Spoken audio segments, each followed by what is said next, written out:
Ladies and gentlemen, this is how the UFC welterweight division should be matched made, should be booked following Kamaru Usman's utter domination against Joaquin Buckley. Contrary to people's beliefs, it's really not Usman's fault that Buckley couldn't defend a single takedown, couldn't work off his back, couldn't build a base, couldn't get on his knees. In the fifth round, he decided to finally start shucking off Kamaru Usman. But I think he realized this isn't Colby Covington. This isn't UFC Tampa. This is a different level of fighter. And Colby Covington has fallen from grace way faster than Kamaru Usman. I don't even think he was on Kamaru Usman's level to begin with. Now, Kamaru Usman beat the shit out of Joaquin Buckley. If Khamzat Chimaev was able to get a 10-8 against Kamaru Usman in their first round, you can make an argument for rounds 1 and or 2 to be 10-8s for Kamaru Usman, especially round 1. It was 44 strikes to 1. He controlled him for damn near 4 minutes, sliced open both eyes, battered both cheeks, pause. He beat the shit out of Joaquin Buckley. It wasn't even a competitive fight. Now, obviously, we know the championship fight, JDM is defending his belt against Islam Makhachev. But after that, the waters are a bit mucky. It's not a clear-cut contender. There's a lot of people calling for the shot. We're probably going to see this around October, September. I expect it to be a war. So we're going to have some time to figure some things out in this division. But I want to start with Buckley. Because he lost, and I think that loss sets him back a lot. Like, it sets him back big. In a division where it's so close and it's so tight, any loss at the top level can set you back quite a bit. Because now there's like 3 or 4 people ahead of you. You got Shavkat ahead of you. You have Ian Gary ahead of you. You have Sean Brady ahead of you. You got Kamaru Usman ahead of you now. And Michael Morales, like, he's on that Michael Morales level to where, like, y'all guys, you are both on the same playing field now. You know what I mean? And that sucks because, yeah, some of those guys can eliminate each other. We'll see how that plays out in this matchmaking, but it's tough. So for Buckley, I think we give him Carlos Prates. You got number 13 ranked Carlos Prates. You got number 7 ranked Buckley. I think it's a good fight.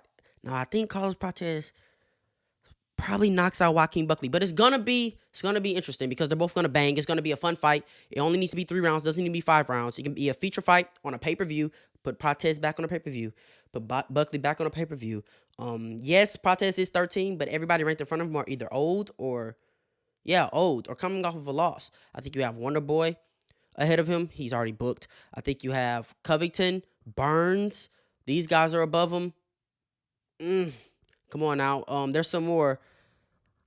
Can't really think about it here. We can go look at it. Yeah, there it is. You got Wonder Boy ahead of him. He's already match-maked, and he's kind of on his way out, right? You want to get the new guard in. We're trying to shift over to welterweight division. Kamaru Usman threw a wrench in that plan, but we're trying to shift over to the welterweight division. You got Jeff Neal ranked above him. That would be a fun fight. Obviously, they were booked to fight in the first place, but Jeff Neal has health problems, right?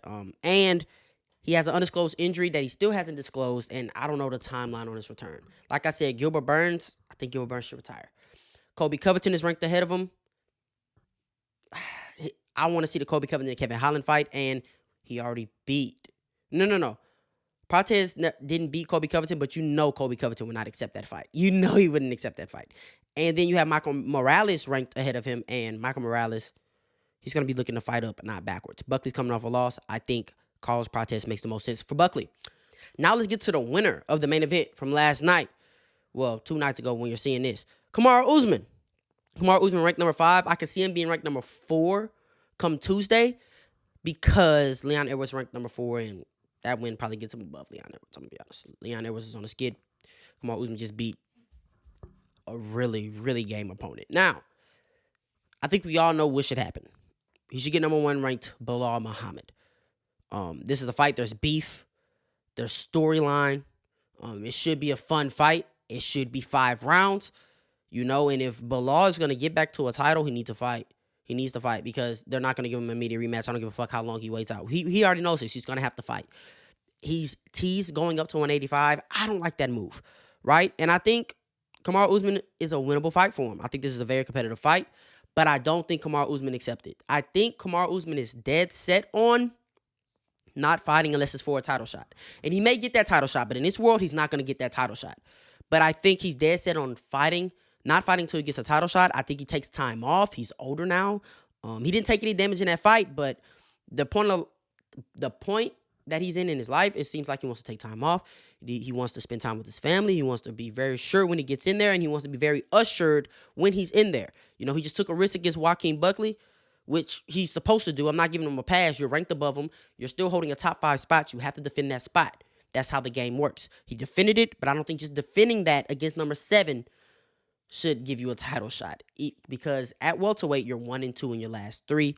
You lost 2 to Leon Edwards, and those 2 losses have not aged well over the last few years. Let's just be honest.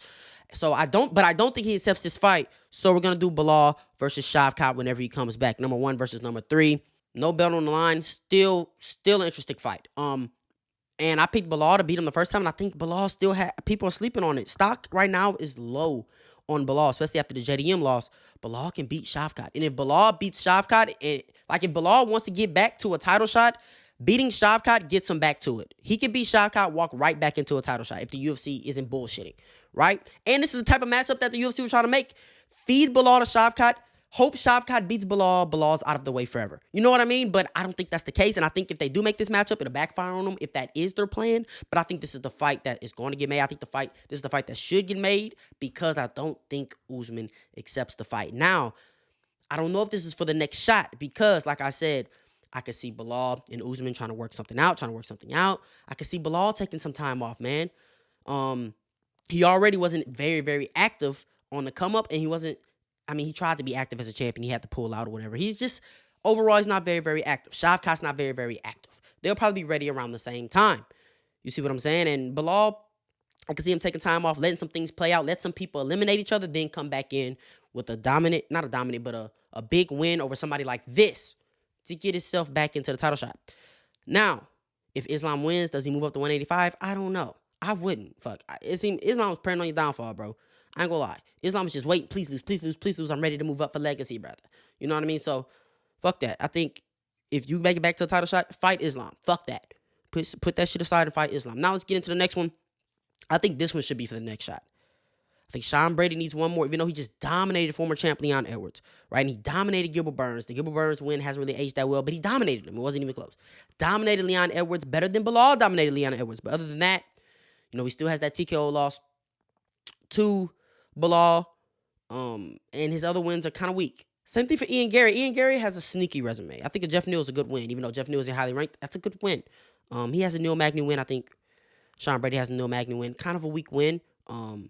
He had a very, very close fight with Shavkat. It wasn't very entertaining, but he has a close fight with Shavkat, close to finishing the fight. And then he comes out and kind of schools Prates on the feet. 5th round got dicey. 5th round, he was face down, ass up, looked like he was ready to go. He was very, very compromised in that round. But from rounds 1 through 4, I gave 4 and 5 to Prates. But rounds 1 through 4, Ian Gary looked sharp. He looked on. He looked very dangerous. And he looked like a guy who's going to be a problem in this weight class. Because in that fight, he let his hands go. He fought.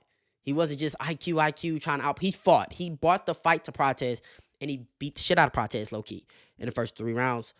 So I think this is the fight that determines the next shot, and these guys are relatively healthy. These guys can get back in there. You could put these guys on the same card as JDM and Islam. Come on. Let's think. Now, other notable matchups. I think you got to give Morales Edwards. Let's get Edwards. We got the rankings over here. Let's get Edwards out of that number 4 spot. Let's give Morales just had a dominant performance over Burns. Give him somebody another step up in competition in Edwards. He's looking like a world beater. He's finishing everybody. You see what I'm saying? He's finishing every fucking body. And he's not even having competitive fights. So let's move him up. Leon Edwards, number 4, number 8 versus number 4. I think it makes a lot of sense because 7's coming off of a loss. He might even drop. Michael Morales might even be 7 come Tuesday. Ian Gary, you don't match him up with Ian Gary. Ian Gary's looking up. Kamaru Usman, he's probably going to take time off, and he's looking up for a title shot. I think Edwards versus Morales makes the most sense. Like I said, I want to make that 3 rounds. I want to see Holland versus Covington. I want to see it. I think that's a fight that Covington would accept. I think it is. Holland's been showed you can't take him down. You can't lay on top of him, And Holland looks like Covington, doesn't see a dangerous guy. Sees an old guy who's getting dominated. I think it's a good fight. And I don't even know who wins it. I'm going to be honest. And I think it's a good fight. And I think whoever wins this fight should go against the winner of Bonfim versus Wonderboy, which is, I can't remember when they announced that. Maybe August, maybe July, later on in the year. In like a couple months. You got Gabriel Bonfim moving up, facing number 12, Stephen Wonderboy Thompson. I think the winner of that should face the winner of Kevin Holland and Covington, because the winner of Holland and Covington is going to be top 10 ranked. Okay, and the winner of Stephen Wonderboy Thompson and Gabriel Bonfim is going to be top 15 ranked at least. So it's a fight that makes sense, close in the rankings. Gabriel Bonfim, if he beats Wonderboy and then he beats a Holland or Covington, you're starting to look at him like, okay, we got a new player in this division. If Holland beats Covington and then beats Bonfim or Wonderboy, it's like, okay, because a Holland versus Wonderboy rematch, I wouldn't be upset with it. Even though it kind of was a one-sided beatdown, but it was a fun fight. Anyway, if I'm kind of assuming Bonfim's going to win, but Wonderboy does have a shot. I don't want to count him out. But if Holland beats Bonfim and now he's top 10 and he just defended his top 10 ranking, he's looking up in the division. So very, very interesting. And I think Neal should face the winner of Buckley versus Prates. Number 11, Neal's. If Prates beats 17 Buckley, if Prates beats number 7 Buckley, then I think you rebook the Neal versus Prates fight because it is a very compelling fight. It is a very interesting fight. Neal's boxing, able to get on the inside, very technical. Carlos Prates is Muay Thai. Both hit hard. Both have finishing potential. Make that 3 rounds. I think that's a fire fight. I think I am making this division great. Bedtime, get at me. Get at me. Let me know if you could do better. And then Burns, I think it's time for Burns to hang it up. He doesn't look like the same guy in there. He doesn't look like he belongs in there. And as long as you're ranked number 10, you're not going to get fun matchups like Michael Chiesa's. When I say fun matchups, I mean low-level matchups that are winnable.